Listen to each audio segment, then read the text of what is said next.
Hey les amis, c'est Greg, votre coach confiance en tout temps. J'espère que vous allez bien. Aujourd'hui, nous sommes le lundi 14 novembre 2022. J'espère que vous avez passé un week-end du tonnerre, une semaine des plus agréables.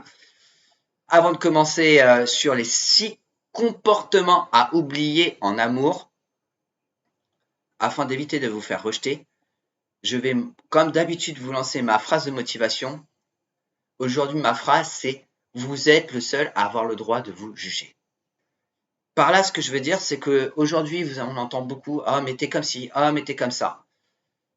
À la base, vous pouvez demander à vos amis, à votre famille, vos défauts, vos qualités et qu'est-ce que vous représentez à leurs yeux. Mais le jugement en lui-même, il n'y a que vous qui pouvez le faire. Vous avez le droit de vous autocritiquer, vous auto-juger. Et je pense même que c'est nécessaire afin de devenir la meilleure version de soi-même et de se développer dans le bon sens. Il n'y a pas de bon ou de mauvais. Il y a juste ce que vous voulez être. Aujourd'hui, peut-être que vous ne savez pas.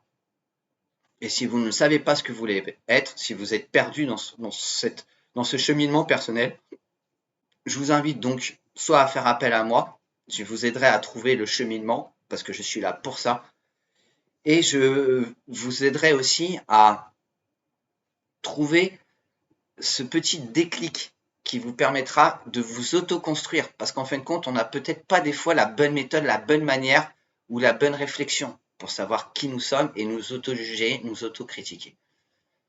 Voilà. Sachez que vous êtes une bonne personne. Je le sais, je le sens.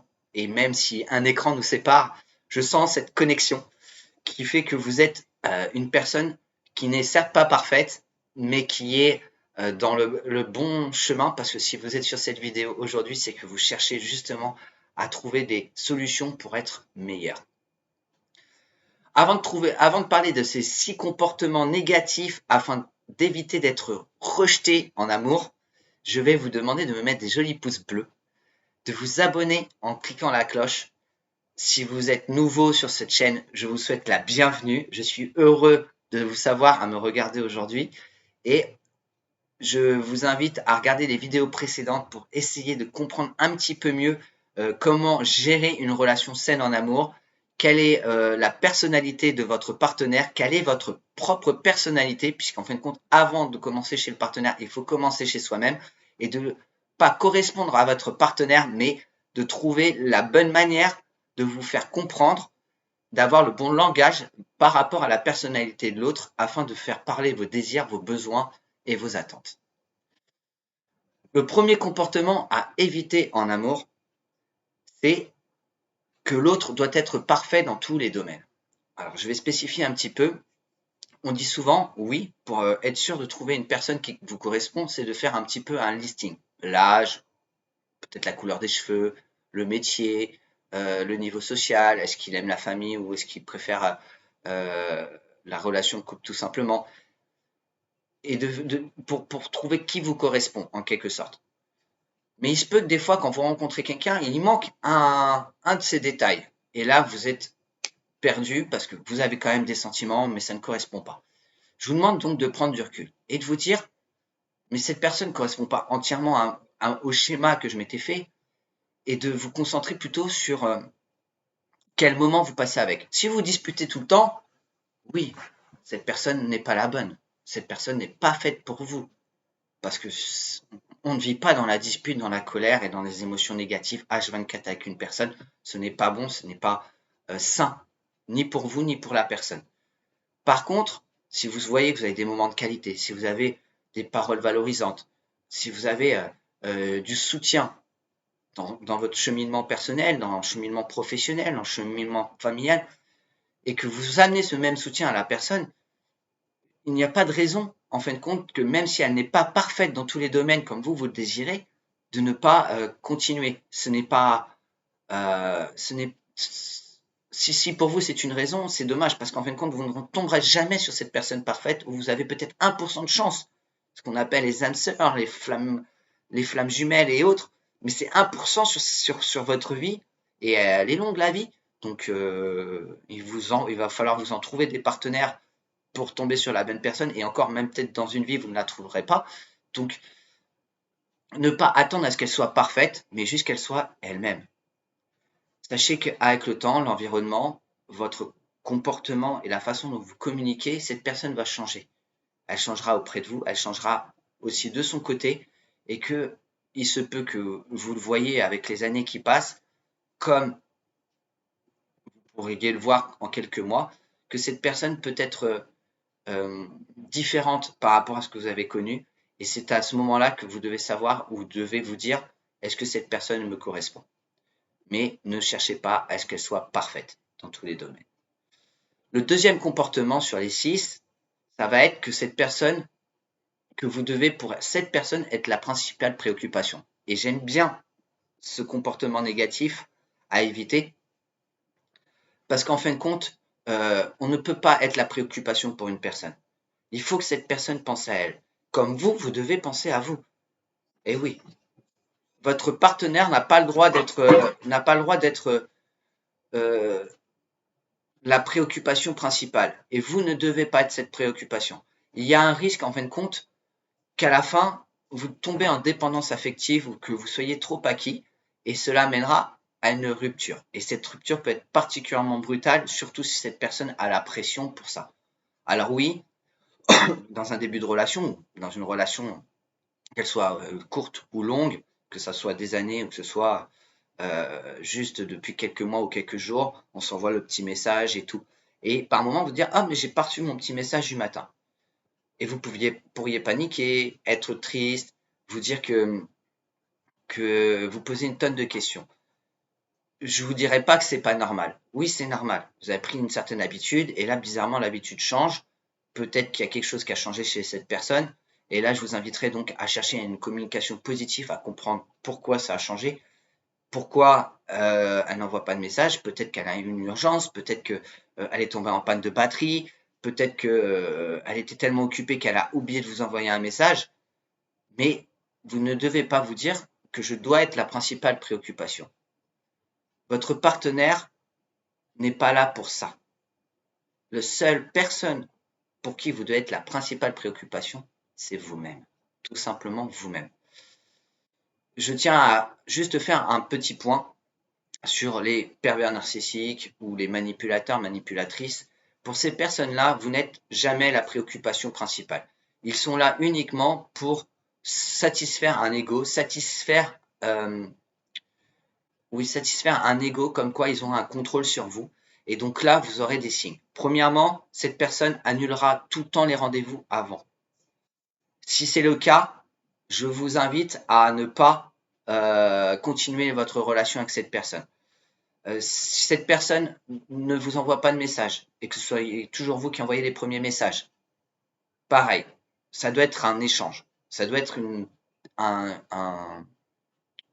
doit être un ping-pong. Un coup, c'est l'un qui renvoie la balle à l'autre, l'autre renvoie la balle là. Vous voyez ce que je veux dire?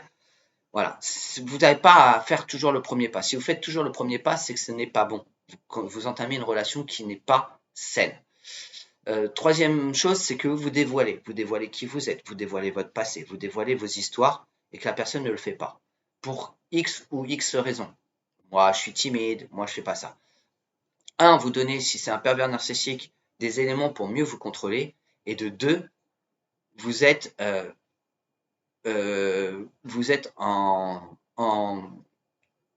en position de faiblesse, je vais dire, parce qu'en fin de compte, vous donnez beaucoup d'éléments et ça lui permettra justement de mieux vous contrôler. Si cette personne aussi fait des allers-retours, c'est-à-dire un coup, il communique avec vous pendant tous les jours, tous les matins, il vous envoie un message, etc., puis d'un seul coup, il stoppe, puis après, il revient, et puis après, il stoppe pendant plusieurs jours, ça veut dire que ce n'est pas une bonne personne. Mais c'est pas qu'avec vous, hein, sachez-le. Hein, ça peut être une mauvaise personne avec d'autres partenaires. Donc, je vous invite à ne pas continuer. C'est simple, vous allez ressentir en vous quelque chose qui vous met mal. Vous posez une tonne de questions. À partir de ce moment-là où vous vous sentez mal, où vous avez à l'intérieur de vous comme une souffrance et que vous posez une tonne de questions, ça veut dire que ce n'est pas la bonne personne parce que c'est ce qu'on appelle l'intuition en fin de compte. Et suivez votre intuition. Si vous êtes derrière cette vidéo à regarder, c'est que vous êtes une bonne personne parce que ces personnes-là, elles ne regardent pas cette vidéo. Elles se croient parfaites. Donc voilà.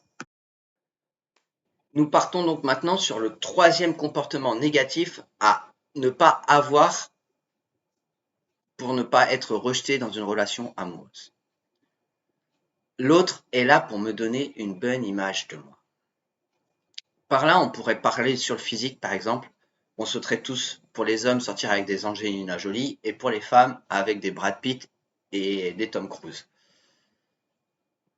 Pour à la fois montrer une belle image, oh, on est capable pour satisfaire notre propre ego personnel, mais aussi pour montrer à tout l'ensemble de la société, les amis, la famille, qu'on est capable d'avoir une belle personne physique à nos côtés.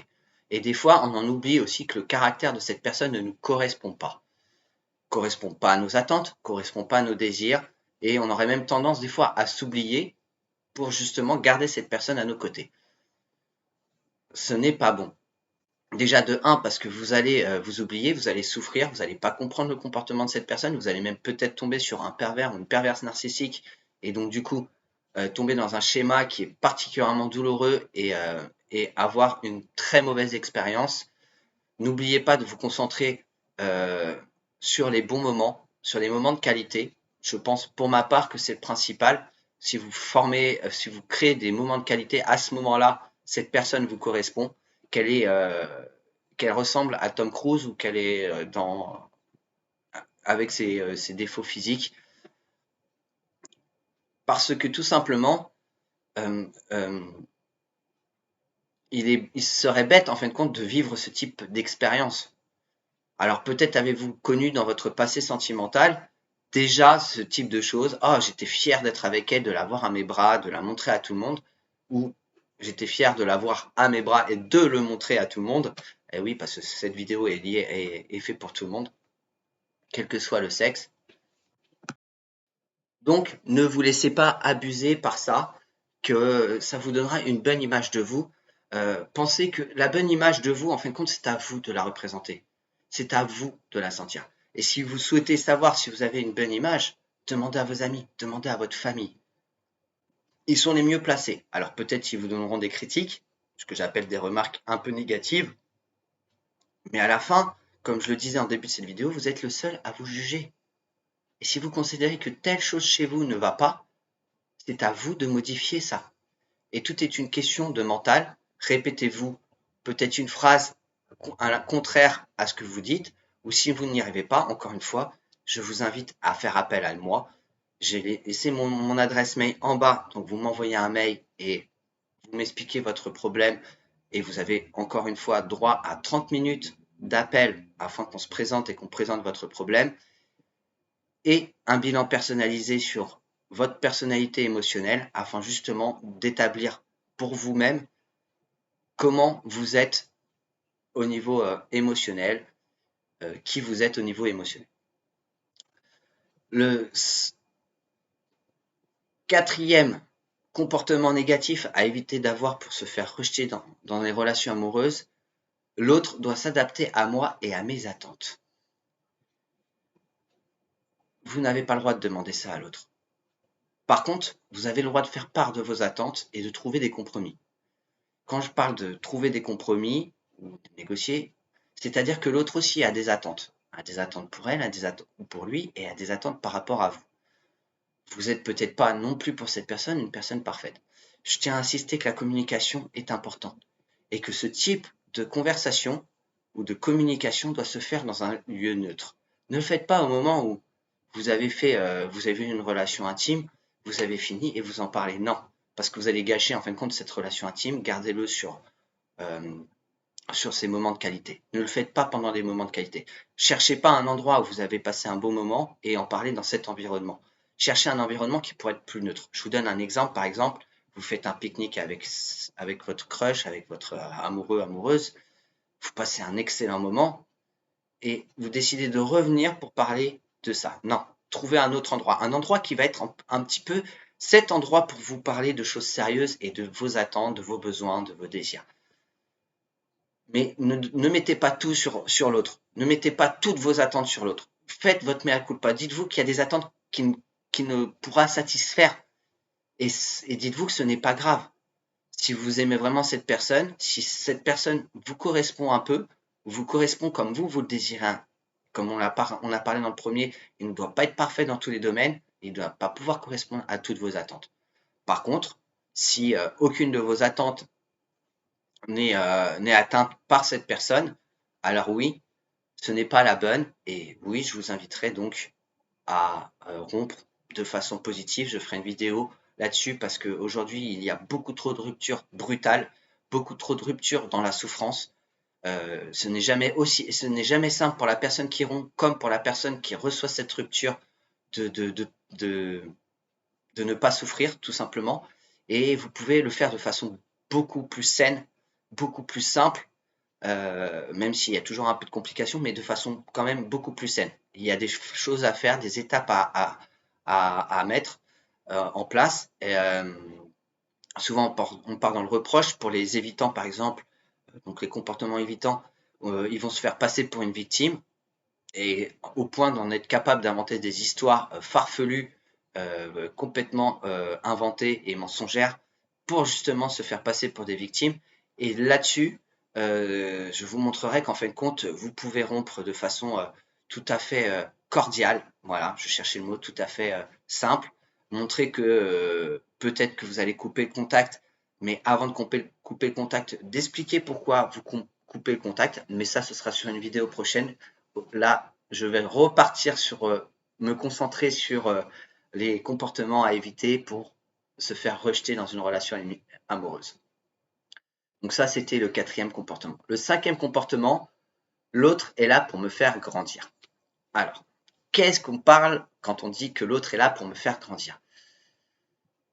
Vous avez des projets personnels, vous avez des projets professionnels. Ne mettez pas tout sur l'autre. Ne demandez pas à l'autre de vous booster. Ne prenez pas l'énergie de l'autre pour combler votre propre énergie. Vous pouvez être dans des doutes, et ceci, c'est normal. Vous avez le droit de faire part de vos doutes. Mais si vous faites part de vos doutes, c'est pour que l'autre vous soutienne. Vous dites des paroles valorisantes. Et c'est là où on reprend un des langages de l'amour, car ces paroles valorisantes boostent un peu votre confiance en vous. Mais à la fin, ces ressources, vous devez les chercher chez vous. Comme je vous l'ai dit, vous avez déjà les réponses en vous-même. Aujourd'hui, on parle de courage. Le courage, c'est ça. Le courage, c'est d'avoir les capacités en soi-même pour atteindre vos objectifs, pour vous faire grandir par vous-même. Alors, il se peut que vous tombiez sur une personne, un partenaire, qui de temps en temps vous fasse des reproches sur votre caractère, sur votre comportement, sur vos actions, et que vous ayez l'impression d'en avoir beaucoup. Encore une fois, je vous le dis, cherchez un endroit neutre, vous lui faites part. Voilà, tu m'as fait telle remarque, telle critique, je l'ai entendu, je fais tout pour m'améliorer, et puis peut-être même aller plus loin, préciser, demander de la précision. Comment veux-tu que je m'améliore? Mais en fait, pour vous faire grandir en vous-même, pour grandir, c'est à vous de chercher donc ces ressources. Alors moi, là où je vous invite en tant que coach, c'est de lister qu'est-ce qui vous empêche de grandir. Et à côté, dans une colonne à part, comment vous pouvez grandir. Si vous avez un projet professionnel, en général, dans les projets professionnels, alors je parle là-dessus, mais c'est identique, c'est similaire pour tous les autres projets. Hein. Que ce soit acheter une maison, que ce soit s'acheter une voiture, ce soit se sentir mieux dans sa peau. Tout simplement, je parle sur le projet professionnel parce qu'en général, on nous met un listing, par où commencer, par où terminer, pour arriver au but final, et on coche les cases. Et ben c'est la même chose dans le reste. Ne demandez pas à l'autre de vous faire grandir. Grandissez par vous-même. Le 6e et dernier comportement négatif à ne pas avoir pour éviter de se faire rejeter en amour, c'est que si la relation est bonne, je ne dois plus faire d'efforts. Une relation amoureuse se développe chaque seconde, chaque minute, chaque centième de seconde, chaque jour, chaque semaine, chaque mois et chaque année. Vous ne pouvez pas vous reposer sur vos lauriers. Vous n'avez pas le droit. Dans une relation amoureuse, rien n'est parfait. Ce qui n'est pas parfait, ce qui pose problème, vous devez l'améliorer en parlant à l'autre ou en vous auto-critiquant, auto-jugement, comme j'en ai parlé, afin justement que cette relation, elle dure. On développe souvent l'impression, au bout de quelques années, et je parle en général au bout d'une dizaine d'années, de se dire que l'autre est à nous, que l'autre est acquis, que l'autre est là, toujours présent dans ma vie, il ne me quittera jamais, etc. Je préfère vous prévenir. Cette pensée-là est fausse. C'est une fausse croyance. L'autre peut décider du jour au lendemain de partir. Soit de façon correcte et en se comportant bien, en disant voilà, il y a ça qui ne va pas. Je préfère, je n'y arrive plus. Je ne me sens pas bien en ta présence. J'ai besoin que l'on mette un terme à notre relation. Ou bien l'autre peut partir du jour au lendemain, prendre ses affaires et sans rien vous dire, et bye bye les enfants. Et là, c'est le cassage, c'est la remise en question sur vous-même, c'est de la colère, de la dépression, de la tristesse, etc. etc. Bon, toutes les phases du deuil amoureux. Ce que je veux dire par là, c'est que vous êtes maître de ces comportements. Je vous ai fait un listing de 6 comportements à éviter. Je vous invite donc à y réfléchir. Si vous vous retrouvez dans un de ces comportements, si vous n'avez pas les clés ou la solution à plus deuil et que vous avez du mal à la trouver en vous-même, je suis là, je suis présent. Ces comportements sont illusoires et il faut les abandonner le plus vite possible. Parce que ça va vous mener à un mur. Je vous laisse donc la possibilité de me joindre, encore une fois, sur mon adresse mail que vous avez en bas dans la description de cette vidéo. N'hésitez pas à m'envoyer un message, je réponds sous 24 heures. Encore une fois, je suis là pour simplement vous aider à être, à trouver ces ressources en vous-même, à trouver le bon comportement, la bonne façon de parler avec votre partenaire et à faire part de vos besoins, de vos désirs, de vos attentes, de vos projets ensemble, et ce, même si une certaine peur en vous s'installe, et à faire justement sauter cette peur. J'espère que cette vidéo vous a aidé. 22 minutes, c'est bien l'une de mes vidéos les plus longues quasiment. Je suis content de faire cette vidéo. Si jamais elle vous a plu, n'hésitez pas, mettez-moi des j'aime. N'hésitez pas à aussi vous abonner en bas. Contactez-moi si vous avez des questions. Si par les commentaires sur cette vidéo ou bien directement en privé si vous voulez que ça reste confidentiel. Je serai avec un grand plaisir, ou du moins je me ferai un grand plaisir de répondre à toutes vos questions. J'espère en attendant que vous allez passer une très bonne semaine et je vous dis à lundi prochain les amis. Bye les amis.